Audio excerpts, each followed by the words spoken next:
Assalamualaikum warahmatullahi wabarakatuh. Waalaikumsalam warahmatullahi wabarakatuh. Baiklah, pagi yang bermenit. Pagi, Bu. Baiklah, sebelum kita memulai pelajaran, kita membaca doa terlebih dahulu. Silakan Bapak dipimpin kita. Mari teman-teman kita membaca doa bersama-sama. Doa dimulai. Doa selesai. Oke, terima kasih Ketua kelas.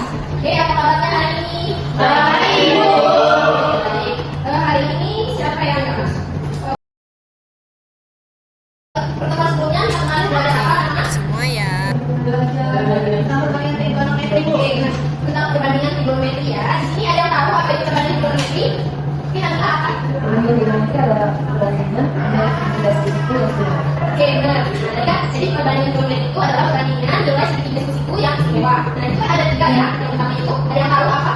Oke, silakan dia. Ada sinus, kosinus, sama kanan, Bu. Oke, benar. Nah, tahu nggak kalau sinus itu apa? Kalau sinus itu sisi depan dibagi sisi miring. Kalau kosinus itu sisi samping dibagi sisi miring. Kalau tangen sisi depan dibagi sisi samping. Oke, Benar nggak? oke, benar ya. Yang ini sudah dijelaskan oleh dia ya. Kalau sin alfa itu rumusnya itu sisi depan ke sisi miring. Terus kalau cos alfa tadi, sisi itu akan menggambar sebuah segitiga sisiku. Siapa yang tahu sisi depan, sisi samping, sisi miring itu yang mana? Saya, Bu. Oke, boleh ngajuin aja. Terima kasih. Boleh mungkin aja dengan sisi depan, sisi samping, sama sisi miring dari sudut alfa ini. Jadi sudut apa kita bisa lihat depannya di sini ada sudut depan dia di garis A, sudut samping sisi A. Sudut sampingnya itu ada di sini garis ini dari sisi B. Dan sudut miringnya ada di sini di garis C ada B dan A.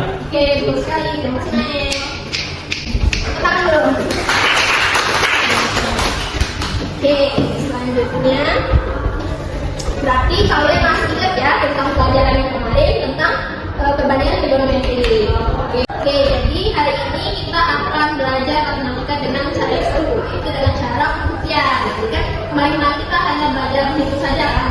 Hari ini tuh kita akan belajar dengan model pembuktian. Nah, jadi kita itu sebenarnya dalam matematika ini tidak hanya belajar menghitung, tapi kita juga belajar tentang bagaimana cara membuktikan dan juga bagaimana cara memberikan argumen. Tentunya argumennya itu dalam bahasa matematika.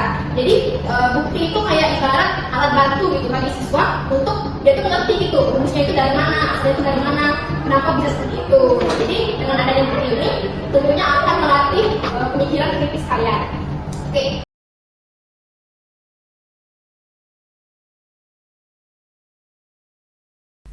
Tujuan pembelajaran Selanjutnya ya, itu ada 2 KPD. Jadi di sini kalian ada 6 orang ya. Silakan yang untuk kelompok ini kelompok 1 dan kelompok ini jadi kelompok 2. Jadi kita ada kelompok.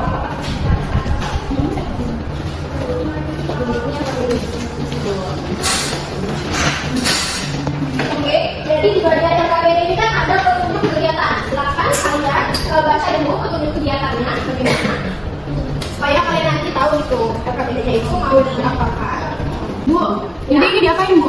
Nah, pertanyaan yang bagus. Jadi, di sini kan sudah disediakan 2 kelompok ya. Di sini ceritanya itu, kalian harus mengisi kolom 2 ini dengan alasan-alasan yang mendukung kevalidan pernyataan matematika di sebelahnya. Jadi, misalnya ini ya, misalnya ini kan kita disuruh melihat segitiga AOC. Nah, ini yang maksud segitiga AOC itu ya, ini AOC. Kemudian, diperolehlah rumusnya nih. Nah, kalian tuh harus cari tahu dari mana rumus itu, alasannya itu bagaimana. Dan kalian tulis di sini. Ngerti? Sekarang silakan ke kelompok ya, kalian diskusikan mengenai alasan apa yang kalian tulis pada kolom kedua. Nah, alasannya itu bisa berupa definisi, singkat atau aturan perhitungan lainnya. Ibu kasih waktu 10 menit ya untuk mengerjakan KPD-nya. Oke, kelompok 1 apa aja yang digunakan? Bu, misalnya ini memang pada ini. Oh, yang ini kan sini kan ada rumusnya kan, tadi terus tinggal kita ubah aja yang kita itu jadi data.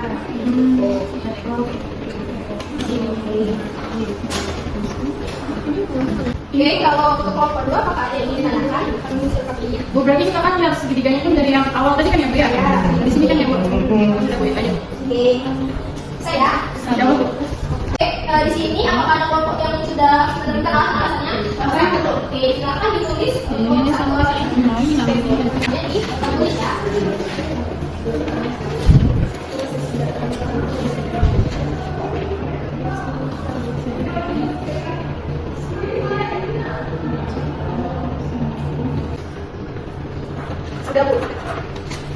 Oke, sudah. Silakan dijelaskan dulu.